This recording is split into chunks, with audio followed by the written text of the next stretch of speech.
अच्छा जी, हम पढ़ रहे थे कि एसिड की प्रोडक्शन जो है वो पेराइटल सेल से वो किस किस तरह से स्टिमुलेशन के थ्रू होती है। तो जिसमें हमने सबसे पहले पढ़ा कि vagus nerve directly parietal cells को स्टिमुलेट करती है। सबसे पहला ये स्टेप था, ठीक है, नंबर 1। नंबर 2 पे आ जाता है हमारे पास कि वेगस नर्व जो है ना वो एक यहाँ पे सब्सटेंस रिलीज करती है, GRP, गैस्ट्रिन रिलीजिंग पेप्टाइड, ठीक है, जो कि जी सेल्स पे एक्ट करता है, गैस्ट्रिन बनाता है। अब गैस्ट्रिन जो है ना एक तो डायरेक्टली पेराइटल सेल्स पे एक्ट करता है, ठीक है। अब दूसरा ये तरीका हो गया, पेराइटल सेल्स पे एक्ट किया तो हमारे पास बन गया HCl, ठीक है, ये हो गया। दूसरा क्या होता है कि यही गैस्ट्रिन जो है ना ये ब्लड के थ्रू इंटेरोक्रोमाफिन सेल्स के पास जाता है और इंटेरोक्रोमाफिन्स जो हैं वो एज ए रिजल्ट बनाते हैं हिस्टामीन, ठीक है। वो हिस्टामीन जो है ना वो आके पेराइटल सेल्स पे एक्ट करती है और हमारे पास बन जाता है HCl, ठीक है, हमारे पास HCl की प्रोडक्शन होती है। ये 3 तरीके। तीसरा तरीका क्या है, हिस्टामीन। आई होप आपको समझ आई होगी कि यहाँ पे एसिड की प्रोडक्शन कैसी हो रही है। ये थोड़ा सा कॉन्सेप्ट होना बहुत ज़रूरी है। बुक पे डायग्राम बनाई हुई है, देख बिल्कुल भी उसको देखने का दिल नहीं करता, बहुत ही कॉम्प्लिकेटेड सी डायग्राम है, लेकिन मैंने कोशिश किया है कि आपको समझ आ जाए। अच्छा जी, ये थे हमारे पास गैस्ट्रोइंटेस्टिनल जो हमारे पास इंपॉर्टेंट हार्मोन्स और बाकी जो सब्सटेंसेस हैं। यहाँ पे ये लेक्चर ख़त्म होता है, ठीक है। नेक्स्ट हमारे पास जो है ना वो थोड़ा सा उन्होंने बताया हुआ है, एक छोटा सा टेबल दिया हुआ है पैंक्रियाटिक सिक्रीशंस का। उसमें कुछ नहीं है, एज इट इज़ उसको याद करना है, ठीक है।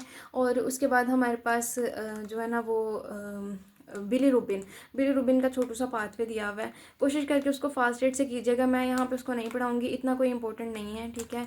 और फास्ट रेट पे ना एक फ्लो शीट दी हुई है, बिलीरुबिन कहाँ से होके कॉन्जुगेशन और कहाँ से होके उसकी एक्सक्रीशन होती है, किडनीज में कैसे होती है, स्मॉल इंटेस्टाइन में, सॉरी उसमें GIT में कैसी होती है, ये थोड़ा सा ना उन्होंने बताया हुआ है। फर्स्ट एड पे बहुत प्यारा छोटू सा फ्लो शीट बनी हुई है, वहाँ से आपके लिए ना इसको मेमोराइज़ करना बहुत आसान हो जाएगा, ठीक है जी। ये था इसकी फिजियोलॉजी के बारे में, बहुत ज़्यादा डिटेल में हम नहीं जाएंगे। यहाँ तक थी आपकी वीडियो। अभी तक आपको कोई मसला हो you can ask me. Next हम शुरू करेंगे GI पैथोलॉजी। मैंने कोशिश की है कि GI फिजियोलॉजी का ना मतलब जितना शॉर्ट हो सके ना शॉर्ट करके इसको जल्दी से ख़त्म कर दिया जाए। अच्छा, एक छोटा सा टॉपिक है, वो भी मैं यहीं पे कवर करवा देती हूँ, जिसमें हमारे पास ना उन्होंने बताया हुआ पेयर पैचेस क्या हैं। पेयर पैचेस हमने पढ़े थे, पेयर पैचेस जो हैं ये प्रेजेंट होते हैं आइलियम में, ठीक है जी, आइलियम में प्रेजेंट होते हैं। तो आइलियम में ये क्या हैं, लिम्फॉइड एग्रीगेट्स हैं, लिम्फॉइड सेल्स के एग्रीगेट्स होते हैं। तो नाम से ही पता चल रहा है लिम्फॉइड है अगर तो ज़रूर इनका कहीं ना कहीं इम्यूनिटी में रोल होगा, ठीक है। लिम्फॉइड एग्रीगेट्स होते हैं तो इनका रोल इम्यूनिटी में होगा। अब वहाँ पे एक लंबा सा पैराग्राफ दिया हुआ है फर्स्ट एड पे, जिसको आप पढ़ना चाहें तो पढ़ लें, लेकिन आपको एक आसान अल्फाज में समझा दूँ कि पेयर पैचेस में हमारे पास होते हैं M सेल्स, ठीक है जी।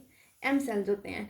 M सेल्स ने क्या करना होता है, जब भी हमारे पास कोई भी किस्म की फॉरेन बॉडी मतलब कि कोई एजेंट ऐसा आता है जो बॉडी के खिलाफ है, मतलब कि बैक्टीरिया, वायरस वगैरह, एनीथिंग स्मॉल इंटेस्टाइन में आ गया, ठीक है, वो हमारी बॉडी के लिए मुफीद नहीं है।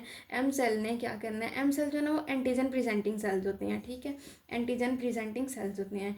इन्होंने एंटीजन को पकड़ना है, ठीक है, और एंटीजन को प्रेजेंट कर देना बी सेल्स को। अब बी सेल्स का क्या रोल है, इन्होंने एंटीबॉडीज़ बनानी होती है ना, बी सेल्स ने एंटीबॉडीज़ बनानी होती हैं। M सेल्स ने एंटीजन प्रेजेंटिंग का काम किया और एंटीजन प्रेजेंट कर दी बी सेल्स को। As a result B cells ने बनाई इम्यूनोग्लोबुलिन ए IgA बना के ना पूरे GIT की लाइनिंग को सप्लाई कर दी IgA, ठीक है। तो पूरे GIT में ना इम्यूनिटी मेंटेन हो जाती है। ये छोटू सा काम है पेयर पैचेस में M सेल्स का। वो बुक पे पैराग्राफ दिया हुआ है, इसलिए मैंने सोचा कि आपको आसान अल्फाज में समझा दिया जाए, बहुत ज़्यादा टाइम लेने की ज़रूरत नहीं है, ठीक है जी। ये था अभी का टॉपिक। अभी तक आपको कोई मसला हो you can ask me. Thank you.